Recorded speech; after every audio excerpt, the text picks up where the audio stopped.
آج کا ہمارا ٹاپک رشتہ ازدواج کے حوالے سے ہے، شادی شدہ بندھن کے حوالے سے ہے، میاں بیوی کے رشتے کے حوالے سے ہے، اور میں اس کا ایک بیک گراؤنڈ آپ سے شیئر کرنا چاہتی ہوں۔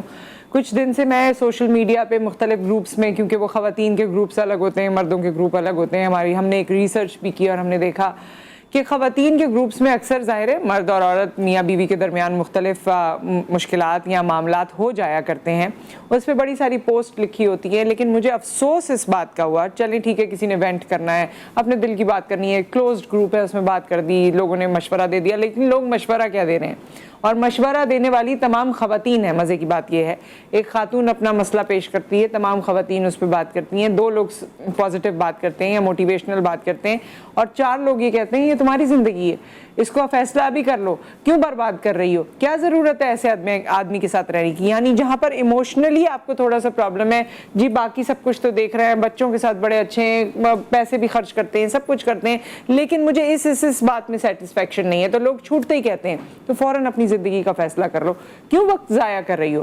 اس کے برعکس میں آپ کو بتانا چاہتی ہوں کہ جو آدمیوں کے کلوز گروپس ہیں اس میں بھی شاید بہت سارے مسائل ہوتے ہیں، لیکن میں اس پرٹیکولر پارٹ پہ بات کر رہی ہوں، تو پلیز اسی پہ رہیے گا۔